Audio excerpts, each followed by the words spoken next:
The top 5 common mistakes made while healing a piercing. Coming up next on Top 5, episode number 1. For those who are new to the channel, first off, welcome to the Body Piercing and Tattooing channel, but you might not know who I am. My name is DaVo. I'm a professional body piercer and have been since 1994. I own and operate the Axiom Body Piercing Studio, located right here in Des Moines, Iowa, inside Skin Kitchen Tattoo. All right, so what we're going to talk about is 5 things that people commonly do that cause piercings not to heal correctly. We're going to go through 5 of them. You might have seen the short video of this. So you already kind of have an inkling of what we're going to talk about, but we're going to go into detail on this one. So let's start with number 5. Stop taking care of the piercing before it heals. It's really common for people to assume because the piercing has stopped healing, that it doesn't look red or agitated, that it is suddenly healed. And then they will stop taking care of it. They'll stop isolating it. They'll stop practicing cross-contamination prevention, and they'll stop cleaning it.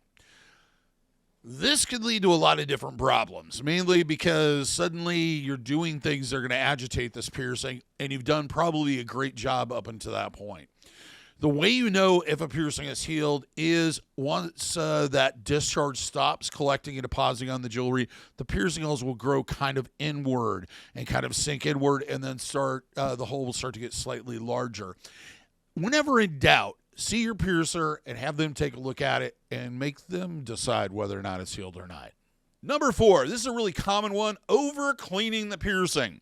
This idea that if twice a day works great, then 15 times a day is going to be even better.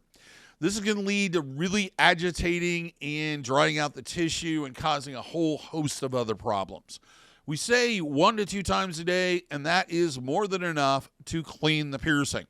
Over-cleaning is not going to speed up the healing. It's not going to get rid of an issue. It's probably going to make everything much worse. If you have an issue, instead of trying to over-clean, go see your piercer and have them take a look at it and see what's going on. Number 3, change the jewelry too quickly. Now, there's 2 things with this. Downsizing the jewelry and going to a professional and having them put in a shorter post or shorter length isn't what I'm talking about. What I'm talking about is situations where, let's say you have your nostril pierced and it's about 4 weeks in and you see this cute, wonderful little piece that you like so much and you like it better than the one that's in there. But, the guy said it wasn't healed yet, but it might be okay just to change it. You take out the old jewelry and you try to force this piece in. First off, a lot of times when you're buying jewelry, unless you're getting it from a piercing studio or ask that it's sterilized if you're ordering online, it's not going to be sterile. It's going to be, and it's probably been handled by numerous people, and God knows what's on the surface of that jewelry. So there's always a possibility, since the piercing is still an open wound, that you put this jewelry in there and it causes an infection. The other problem is you just can't get the damn jewelry back in, because basically you have the way that the piercing seal is usually from the outside inward. It creates kind of these 2 tubes that eventually, think of it like a tunnel, and they eventually connect to the center. When you take the jewelry out, those 2 pieces of the tunnel are just kind of floating there. And oftentimes when you change jewelry too quickly, chances are you're going to dislodge whatever skin growth is there and start the healing process all over again. To explain on downsizing, when we downsize jewelry, let's say you've got a nostril piercing and we pierce initially with a 9/32 or smaller piece or labret stud, and really the thickness of your nostril is closer to about 1/4 inch or 3/16. You go in there, we take off the end, we put a guide pin in there, push the jewelry out, put the new jewelry on there, and push it back through to limit the amount of damage that's going to be done to the piercing. And it works as an advantage because leaving that longer jewelry in there increases movement, increases the likelihood of it getting caught and agitated, and increases the likelihood of it migrating out of position. So in that case, yes, change the jewelry as you're advised by your piercer, but let them do it. Don't try to do it at home unless you have the proper tools. Number 2, playing with the piercing. This goes without saying. I know anytime you have something new in your body, it's instinctive to play with it, touch it, want to feel it, be a part of it. Obsessively playing with piercings causes abuse, which will lead to issues including those fun bumps everybody hates and prolonged healing.